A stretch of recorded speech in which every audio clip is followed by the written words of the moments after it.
مسیح میں میرے عزیزو، اگر آج کے حالات میں ہم آج کی ان تلاوتوں کو دیکھیں، خاص طور پر پہلی تلاوت جو خروج کی کتاب سے لی گئی ہے، اگر اس پر ہم غور کرتے ہیں اور ساتھ ہی اس وقت اسرائیل اور فلسطین میں چھڑی ہوئی جنگ پر غور کرتے ہیں، بلکہ پورے مڈل ایسٹ پر غور کرتے ہیں، تو ہمارے سامنے یہ باتیں کھل کر آ رہی ہیں۔ کتنے لوگ یتیم ہو رہے ہیں، کتنی خواتین بیوہ ہو رہی ہیں، کتنی غربت آ گئی ہے، اور کتنی تباہی اور بربادی ہے، اور یہ ساری حالات جو ہیں کتنا خوف زدہ کرتے ہیں اور پریشانی بھی پیدا کرتے ہیں۔ جبکہ آج خدا کا کلام ہمیں بتا رہا ہے کہ یہودی شریعت میں ایسے شرعی قوانین ہیں جس میں غریبوں کے لیے، پردیسیوں کے لیے، بیواؤں کے لیے، یتیموں کے لیے، کمزوروں کے لیے اچھا سلوک کرنے کی تلقین کی گئی ہے کہ ان کا خیال رکھا جائے۔ جہاں آپ خدا سے پیار کرتے ہیں تو ساتھ ہی اپنے آپ سے، اپنے ہمسائے، اپنے رشتہ داروں سے، اپنے دوستوں سے، حتیٰ کہ اجنبیوں کے ساتھ بھی اچھا سلوک کیا جائے۔ اور یسوع مسیح بھی یہی پرچار کر رہے ہیں کہ ہم دشمنوں سے بھی پیار کریں، سب کا خیال رکھیں۔ اور مسیح میرے عزیزو، اس وقت جو حالات ہیں اور آج جو کلام ہے ہم سے یہ تقاضا کرتا ہے کہ ہم ایسے لوگوں کی فکر کریں۔ اگرچہ یہ جو جنگ ہے یہ 3 طرح کی جنگ ہو رہی ہے۔ مذہبی جنگ بھی اسے کہہ سکتے ہیں، اقتصادی جنگ بھی یہ جو ہے سیاسی جنگ بھی ہو سکتی ہے، اور یہ اقتصادی جنگ بھی ہو سکتی ہے، لیکن اس وقت زیادہ تر جو ہے یہ سیاسی جنگ ہے۔ مذہبی جنگ اس طرح سے کہ جب خدا نے حضرت ابراہیم کو 2 بیٹے عطا کیے، ایک ہاجرہ سے اسماعیل اور دوسرا سارہ سے اسحاق، تو ہاجرہ اور اسماعیل جو ہیں ان کو گھر سے نکال دیا گیا، اور وہ یقیناً اس عرب کی سرزمین کی طرف آ گئے۔ اور اسی طرح خدا نے حضرت ابراہیم سے یہ وعدہ کیا تھا، بلکہ 3 وعدے کیے گئے تھے کہ تجھے سرزمین دوں گا، اور تیری اولاد کو آسمان کے ستاروں کی طرح بے شمار بناؤں گا، سمندر کی ریت کی طرح بے شمار بناؤں گا، اور تیسرا وعدہ تھا کہ تیرے نام میں قومیں برکت پائیں گی۔ اس لیے آج مسلم بھی یہ دعویٰ کرتے ہیں کہ جب حضرت ابراہیم سے یہ وعدہ کیا گیا ہے تو یہ وعدہ جو ہے یہ اس کے بیٹے اسماعیل کے ساتھ بھی ہے، تو اس طرح سے اس زمین پر یعنی فلسطین کی سرزمین پر ہمارا بھی حق ہے۔ اور اسی طرح مذہبی وجہ میں ایک یہ بھی آتی ہے کہ جہاں یہاں ہیکل ہے، یہ جو 37 ایکڑ کا رقبہ ہے، سہون کا پہاڑ ہے، اور یہاں ہیکل بھی ہے، یہاں جو ہے ایک بادشاہ نے، کانسٹنٹائن بادشاہ نے چرچ بھی بنایا تھا۔ جب وہ بادشاہ بن گیا تھا، رومی بادشاہ مسیح ہو گیا تھا، 2 کلومیٹر کے فاصلے پر اس نے اس جگہ چرچ بنایا تھا جہاں یسوع مسیح کی موت واقع ہوئی تھی، صلیب پر قربان ہوا تھا۔ اور یہیں پر مسلمان دعویٰ کرتے ہیں کہ ان کے جو ہیں نبی حضرت محمد یہاں وہ زیارت کے لیے آئے تھے، اور یہیں سے انہوں نے دعا بھی کی، اور یہیں سے وہ جو ہیں آسمان پر خدا کے ساتھ ملاقات کے لیے گئے تھے۔ اور اس طرح حضرت عمر کے دور میں یہاں 2 مسجدیں بن گئیں۔ یہ 37 ایکڑ کا رقبہ جسے مونٹ جو ہے سہون کا پہاڑ بھی کہا جاتا ہے، اور حرم شریف بھی سے کہا جاتا ہے، اسی خطے رقبے پر بھی انہی مذہبی مقامات کی وجہ سے بھی جنگ بن سکتی ہے۔ ابھی تک یہ بنی نہیں ہے لیکن خدشہ ہے۔ مسلم عزیزو، اس طرح یہاں رومیوں کے دور میں یہ خطہ 3 حصوں میں تقسیم ہو گیا تھا۔ ایک خطہ گلیل کا علاقہ تھا، ایک سامریہ کا علاقہ اور ایک یہودا کا علاقہ، اور یہ فلسطین جہاں داؤد نبی نے فلسطین کو شکست دی تھی، یہیں اس نے ہیکل بھی بنائی تھی اور یروشلم کو بھی قائم کیا تھا، جو کہ گلیل سے 6 کلومیٹر کے فاصلے پر ہے۔ اور یہاں عرب جو آگے تھے انہوں نے پناہ بھی لی تھی، تو یہاں بعد میں یہودی بھی آنا شروع ہوئے، اور اس طرح جو ہے اس خطے پر یہ مذہبی لڑائی بھی ہے، سیاسی لڑائی بھی ہے۔ اور سوئس کینال جو بنائی گئی تھی، میڈیٹرینین سی اور پرشین گلف، یہ اسرائیل اور مصر کے ساتھ جو ہے سوئس کینال بنائی گئی تھی، کیونکہ یہ اقتصادی وجہ بنتی ہے کہ یہاں سے بحر کلزم، میڈیٹرینین سی اور اسی طرح پرشین گلف سے تجارت ہوتے ہوئے پوری دنیا کی تجارت یہاں ہوتی ہے۔ تو یہاں زیادہ جو ہے اس کا بھی اثر رسوخ ہے، اس لیے یہ جنگ 3 قسم کی جنگ بنتی ہے۔ ہم یہاں غور کرتے ہیں کہ کس طریقے سے یہاں اس وقت جو صورتحال بنی ہوئی ہے، کتنے لوگ جو ہیں یتیم ہو رہے ہیں، کتنے لوگ غریب سے غریب تر ہو رہے ہیں، کتنی خواتین بیوہ ہو رہی ہیں، کتنے لوگ کمزور ہو رہے ہیں، کتنی تباہی و بربادی ہے۔ اور آج کلام ہمیں یہ دعوت دے رہا ہے کہ ہم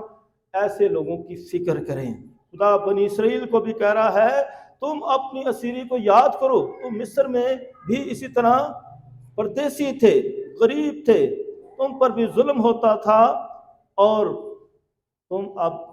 اپنی شریعت میں دوسروں کا خیال رکھو، ان لوگوں کا لحاظ کرو۔ اور اس وقت یہ جو خروج کی کتاب سے ہے، یہ بنی اسرائیل جو ہے فرعون کی غلامی سے نکل آئے ہیں، مصر کی غلامی سے نکل آئے ہیں، اور خروج کا جو یہ واقعہ ہے، اسی وقت خدا جو ہے ان کو تلقین کر رہا ہے۔ اور اس وقت یہ جو کافی دیر تک 4 صدیوں تک مصر میں رہے تھے، وہاں بھی بتوں کی پرستش ہوتی تھی، ملک کنعان میں بھی بتوں کی پرستش ہوتی رہی ہے۔ خدا مسلسل ان کو منع کرتا رہا ہے کہ زندہ خدا کی عبادت کرو، اپنے زندہ خدا کی عبادت کرو، بت پرستی نہ کرو، اپنے خدا کی عبادت کرو جو زوراور ہے، جو طاقتور ہے۔ اور جب اسے کہا گیا کہ تمہارا خدا، ہمارا خدا جو ہے ابراہیم، اسحاق اور یعقوب کا خدا ہے، اور یہ بات جو ہے خروج کی کتابیں میں ملتی ہے، اور یہ سنسی بھی اسی کا حوالہ دے رہے ہیں کہ جب خدا کو کہا گیا کہ وہ حضرت ابراہیم، اسحاق اور یعقوب کا خدا ہے، تو اس کا مطلب یہ خدا جو ہے زندہ ہے، اور یہ جو لوگ بھی ہیں یہ بھی زندہ ہیں، کیونکہ زندہ خدا کے لوگ بھی زندہ ہیں، وہ مردہ نہیں ہیں۔ اور نہ یہاں خدا مردہ ہے، وہ زندہ ہے، متحرک ہے، زوراور ہے، طاقتور ہے، تو اس کے لوگ بھی زوراور اور طاقتور ہیں، وہ بھی زندہ ہیں۔ اس طرح مسلم عزیزو، خدا کا کلام آج ہمیں یہی سکھا رہا ہے کہ ہم خدا پر بھرپور بھروسہ رکھیں، توکل رکھیں، کیونکہ ہمارا خدا زندہ خدا ہے۔ اور یہی خدا جس کی ہم پرستش کرتے ہیں، یہ 3 جو طرح سے ہمارے سامنے آتا ہے پاک تثلیث میں، جو کہ ہم مسیح ہوتے ہوئے پاک تثلیث پر یقین رکھتے ہیں کہ خدا باپ اور خدا بیٹا اور خدا روح القدس، یہ تینوں جو بڑی طاقتیں ہیں، سپر پاورز ہیں۔ خدا کی اپنی طاقت ہے، وہ بہت ہی زوراور ہے، بہت ہی طاقتور ہے، اور اس کا کوئی مقابلہ نہیں کر سکتا ہے۔ اسی نے ہر چیز کو خلق کیا ہے، وہی ہر چیز کا خالق اور مالک ہے، اور اس کے بغیر کوئی کچھ بھی نہیں کر سکتا ہے۔ وہ جو ہے زوراور کو کمزور کر سکتا ہے، اور اور کمزور کو طاقتور بنا سکتا ہے، اس کا کوئی مقابلہ نہیں کر سکتا ہے۔ وہ سب سے زوراور ہے، وہ بہت طاقتور ہے، اور وہ زندہ ہے اور وہ مردہ نہیں، اور اس کی طاقت کا کوئی مقابلہ نہیں کر سکتا ہے۔ وہ سچا ہے، وہ جھوٹا نہیں ہے، وہ حقیقت رکھتا ہے۔ اس لیے یہ خدا جو ہے تاریخی خدا ہے، اپنی حقیقت رکھتا ہے، تاریخ رکھتا ہے۔ یہ کوئی من گھڑت ہستی نہیں ہے، یہ خیال نہیں ہے، یا دیوی دیوتاؤں کا خیال نہیں ہے، بلکہ وہ حقیقت میں متحرک ہے اور ہر جگہ موجود ہے۔ پوری کائنات اس کے اختیار میں ہے، اس کے کنٹرول میں ہے، اور اسی میں اس کے ساتھ اس کا بیٹا ہے، اور پھر پاک روح ہے۔ اس لیے جب خدا نے کائنات کو بنایا تو جب انسان کو بنانے لگا تو اس نے کہا آؤ ہم انسان کو اپنی مانند بنائیں۔ پہلی کتاب میں، تکوین کتاب میں، خدا اور باپ اور بیٹے اور روح القدس تینوں کے لیے لفظ آؤ ہم انسان کو اپنی مانند بنائیں، اپنا جیسا بنائیں، اپنی طرح زوراور طاقتور بنائیں، اپنے جیسا پاک بنائیں۔ اور اس طرح خدا نے جو ہے اپنا آپ ظاہر کیا، کس طریقے سے اس میں قوت اور طاقت ہے، اور انسان کو بھی وہ سب کچھ بخشتا ہے جیسا وہ خود ہے، اور اس نے اپنے بیٹے میں سب کچھ ظاہر کر دیا۔ ابتدا میں کلمہ تھا، کلمہ خدا کے ساتھ تھا، اور کلمہ متجسد ہوا، اور کلمہ ہمارے درمیان سکونت پذیر ہوا۔ ہم نے اس میں خدا کا جلال دیکھا ہے، خدا کا مکمل ظہور دیکھا ہے۔ اس لیے مقدس یوحنا کی انجیل میں یسوع مسیح نے یہی کہا، میں ہوں جو ہوں۔ اور یہ جب خدا نے جو ہے بنی اسرائیل نے خدا کا نام پوچھا تو خدا نے حضرت موسیٰ کو یہی بتایا کہ میں ہوں جو ہوں، اور یہی مقدس یوحنا کی انجیل بھرپور طریقے سے بتاتی کہ یسوع مسیح ہی خدا ہے، خدا کا بیٹا ہے، اور وہ خداوند ہے، اور اس نے خدا کا ٹائٹل اس لیے لکھی کیونکہ وہ خدا سے آیا ہے۔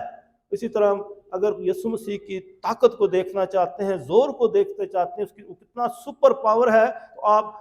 جو ہے مکاشفہ کتاب پڑھیں۔ کتنا زور آور ہے، کتنا طاقتور ہے کہ کوئی اس کا مقابلہ نہیں کر سکتا ہے۔ آپ ضرور مقدس جو ہے مکاشفہ کتاب پڑھیں تو آپ کو پتہ چلے گا کہ یسوع مسیح کتنا قوت اور طاقت رکھتا ہے، کتنے جلال پا چکا ہے، اور کتنے جلال کے ساتھ آئے گا۔ ساری جو ہیں طاقتیں نیست و نبود ہو جائیں گے، شیطان کا خاتمہ ہو جائے گا جب وہ پورے جاہ و جلال کے ساتھ آئے گا، اور ہم اس کا انتظار کرتے ہیں۔ اسی طرح مسیح میں عزیزو، یسوع مسیح کو خدا جو نوروں کا نور ہے، اور وہ جو خداوند کا خداوند ہے، اس نے سب کچھ اپنے بیٹے کو بخش دیا۔ اس کی حلیمی اور فروتنی اور عاجزی اور تابعداری دیکھتے ہوئے اسے بلند مقام بخشا ہے، اعلیٰ مقام بخشا ہے، کہ تاکہ وہ سب کا جو ہے سب کا انصاف کرے۔ تمام قومیں اس کے گرد اکٹھی ہوں گی اور ان کا جو ہے انصاف کرے گا، عدالت لگائے گا۔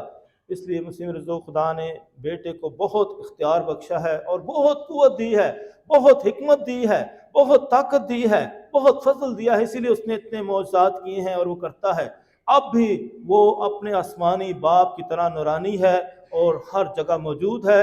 اور وہ ہمیں قوت اور طاقت بخشتا رہتا ہے، اور اس میں بہت الہی قوت ہے، کیونکہ وہ الہی ہے، وہ نہ صرف انسان ہے بلکہ کامل خدا ہے اور خدا کا بیٹا ہے، اور یہی ہمارا ایمان ہے۔ اس طرح مسیح رسول پاک روح بھی اسی لیے آیا تھا کہ وہ ہمیں سکھا سکے کہ اور سمجھا سکے کہ یسوع کون ہے، اور ہمیں ہمت اور طاقت دیتا ہے تاکہ ہم یسوع مسیح کو اپنا خداوند کہہ سکیں اور خدا کو اپنا باپ کہہ کر پکار سکیں۔ تو روح القدس جو ہے بذات خود بہت بڑی طاقت ہے، بہت بڑی قوت ہے، ہماری مدد کے لیے آیا ہے تاکہ وہ ہمیں بیٹے سے جو ہے منسلک کر دے، بیٹے کے قریب لے آئے، بیٹے کی گواہی کے لیے تیار کرے۔ تو اس طرح یہ تینوں بڑی قوتیں، بڑی پاور جو ہیں، ہم انہی کے ساتھ سیکرمنٹس لیتے ہیں۔ تمام کلیسیا کے سیکرمنٹ اسی فارمولے کے ساتھ دیے جاتے ہیں، باپ اور بیٹے اور روح القدس کے ساتھ۔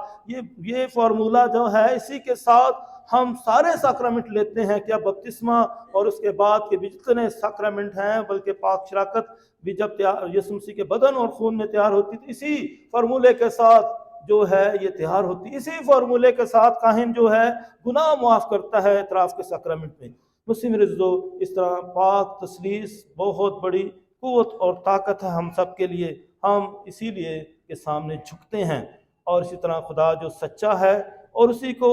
ہمارا سجدہ واجب ہے کہ ہم پورے ایمان اور بھروسے کے ساتھ اس کے سامنے جھک جائیں۔ اس کے ساتھ جتنے بھی مقدسین ہیں وہ ہمارے لیے اعلیٰ نمونہ ہے، ہمارے مددگار ہیں، ہمارے لیے سفارش کرتے ہیں، اور ہمیں انہی جو ہے مقدس ہستیوں کی طرف لے کر آتے ہیں تاکہ ہم بھرپور طریقے سے ان کی طرف آئیں۔ اس لیے مسیح میرے عزیزو، آج خدا کا کلام ہمیں سکھاتا ہے کہ ہم اس کے بیٹے پر بھرپور ایمان لائیں، کیونکہ وہ ہمیں رہائی دے سکتا ہے، نجات دے سکتا ہے۔ اس کو جاننا، اس پر یقین رکھنا اور اس کی پیروی کرنا ہم پر لازم ہے، کیونکہ وہ ہمیں نجات دے سکتا ہے، وہ ہمارا محافظ ہے، وہ ہمیشہ ہمارے ساتھ رہتا ہے کہ میں دنیا کے آخر تک ہر روز تمہارے پاس ہوں، تمہارے ساتھ ہوں۔ اے بوجھ سے تھکے ماندے لوگوں، میرے پاس آؤ، میں تمہیں آرام دوں گا۔ وہ ہر طرح سے ہمارے لیے خوشیاں لے کر آتا ہے، کامیابیاں لے کر آتا ہے، تندرستی لے کر آتا ہے۔ وہ ہمارے دکھوں میں شامل ہے، وہ ہماری کامیابیوں میں ہمارا مددگار ثابت ہوتا ہے۔ اس لیے مسیح میرے عزیزو، ہم بھرپور طریقے سے اپنے خداوند یسوع مسیح کی تقلید کریں، اس کی پیروی کریں، اس کا پرچار کریں، اس کی گواہی دیں، اور ہمیشہ اس کا پرچار کرنے سے مت شرمائیں، کیونکہ اس نے ہمارے لیے اپنی جان کا فدیہ دیا ہے، اس نے اپنی جان قربان کر دی ہے، اور اسی قربانی میں ہی اس کی محبت ہے، اس کی شفقت ہے، اس کا پیار ہے، اور اس نے اپنا آپ ہمیں بانٹ دیا ہے۔ اسی قربانی کو جب ہم پاک ماس میں گزرانتے ہیں، اسی قربانی کو، تو یہ خدا کا بدن، خداوند یسوع مسیح کا بدن اور خون ہمیں قوت اور طاقت دیتا ہے، ہمارے کمزور بدنوں کو مضبوط کرتا ہے، ہمارے خاکی بدنوں کو جلالی بناتا ہے، ہمیں اپنا فضل بخشتا ہے، اور ہم خداوند سے قوت حاصل کرتے ہیں، طاقت حاصل کرتے ہیں، ہر طرح کی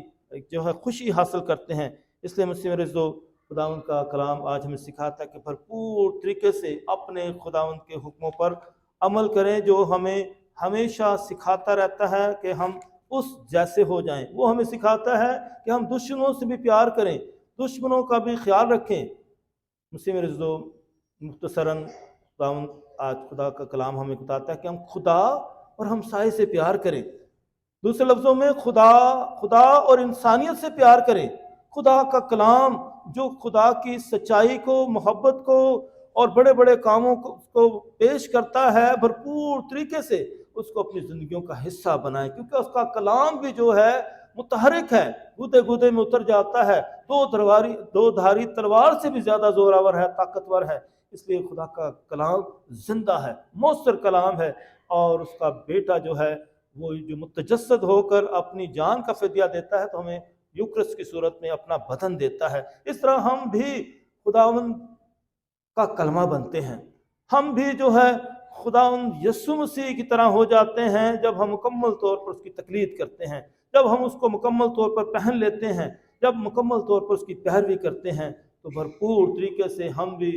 دنیا کے لیے نور بنتے ہیں، کیونکہ وہ خود نور ہے۔ ہم یسوع مسیح جیسے بن کر دنیا کے لیے امن، صلح، سلامتی کا وسیلہ بنتے ہیں۔ ہم دنیا میں یسوع مسیح کی طرح دوسروں کے لیے رہائی کا ذریعہ بنتے ہیں، دوسروں کے لیے اطمینان کا ذریعہ بنتے ہیں، دوسروں کے لیے بھلائی کا ذریعہ بنتے ہیں، کیونکہ یسوع مسیح آیا اس لیے تھا تاکہ ہمیں بھی اپنے جیسا بنائے، تاکہ ہم اس کی مانند بن کر دنیا میں امن، صلح، سلامتی قائم کریں، خدا کی بادشاہت کو قائم کریں، اور خدا یسوع مسیح ہمیں خدا کی بادشاہت کے لیے تیار کرتا ہے، وہ ہمیں ہمیشہ کی زندگی کے لیے تیار کرتا ہے۔ شرط یہ ہے کہ ہم وفاداری کے ساتھ اس کی پیروی کریں اور اسے قبول کریں، اور ہمیشہ وفادار رہیں، تو ہر طرح کے حالات میں، مصیبتوں میں، پریشانیوں میں، دکھ اور بیماری میں کبھی اس سے جدا نہ کریں۔ پولس نے فرمایا ہے، کون ہمیں اس کی محبت سے جدا کر سکتا ہے؟ نہ موت، نہ بیماری، نہ مملکتیں، کسی صورت میں ہم اس سے جدا نہیں ہیں۔ اور خدا ہمیں سکھاتا ہے کہ ہم بھرپور طریقے سے اس کی پیروی کریں، اپنی صلیب اٹھا کے اس کے پیچھے ہو لیں، اور ہمیشہ وفاداری کے ساتھ اس کی پیروی کرتے رہیں۔ اسی لیے مکاشہ کتاب میں لکھا ہے، جان دینے تک وفادار رہ تو میں تجھے